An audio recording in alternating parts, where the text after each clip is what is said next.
ও দেখ তো কি এলো।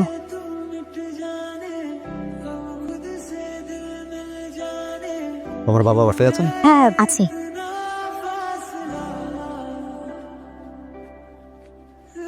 আরে ভাই স্যার কেমন আছেন? বসেন বসেন ভাই বসেন। ভালো আছেন না? আপনি যা শোন, যা একটু নাস্তার ব্যবস্থা কর। এই তুলি বলো আপু, মুভিন মানে ওই জামান সাহেব ওনার আমাদের বাসায় কেন আসছে রে? আমি কেন জানবো? আমি তো জানি না। গতকালকে দেখলাম বাবার সাথে কথা বলতেছে, মনে হয় কোনো দরকার আছে। দেখো গিয়া ভোটটা চাইতে আসছে হয়তো। নিশ্চয়ই আমাদের রিলেশনের ব্যাপারে বাবাকে বলতে আসছে। সরি, আসলে আমরা আগাম না জানিয়ে চলে এসেছি। আপনি নিশ্চয়ই কিছু মনে করেন? আরে না না, কি মনে করবো? আপনি আমাদের এলাকা সম্মানিত ব্যক্তি, আপনি যে আমার বাড়িতে আসছেন এটা তো আমার সৌভাগ্যের ব্যাপার।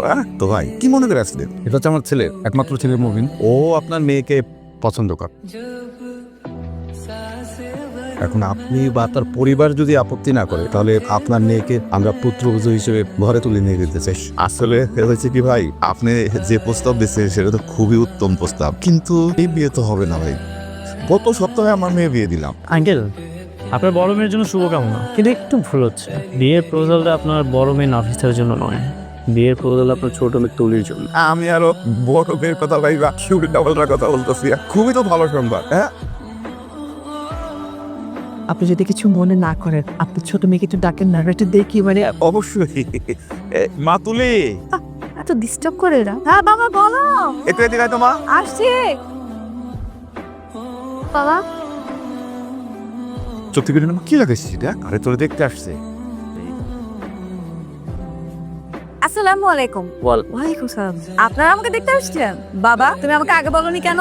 উনারা আমাকে দেখতে আসবে জানলে আমি কত সুন্দর করে রেডি হয়ে আসতাম, সুন্দর করে শাড়ি পরে এসে তারপর ওনাদের সালাম করতাম। শোনো মা, তুমি শসা দিয়ে থাকলেও অনেক মিষ্টি দেখতে, আমার খুব পছন্দ হয়েছে। আমার মিসেসের যেহেতু পছন্দ হয়েছে, এখানে আমার আর কিছু বলার নেই। এখন আপনাদের যদি আপত্তি না থাকে, তাহলে সামনের শুক্রবারে আমরা বিয়েটা করে ফেলতে চাই। আপত্তির কি আছে? আপনাদের সাথে আত্মীয় করা তো খুবই ভাগ্যের ব্যাপার। আমার কোনো আপত্তি নাই। কি রে মা, তোর কোনো আপত্তি আছে? বাবা তুমি খুব ভালো করেই জানো তোমার দুইটা মেয়ের একটা মেয়েও প্রেম করেনি। আপুকে তো বিয়ে দিয়ে দিয়েছো, এখন আমার পালা। তুমি ভালো করেই জানো আমি তোমার কথা ফেলতে পারবো। তবে আমার একটা শর্ত আছে। বলো বলো, বলে ফেলো মা। এই যে মিস্টার, আপনি কি আগে কখনো প্রেম করেছেন নাকি আমি আপনার জীবনের প্রথম? বাবা আমি রাজি।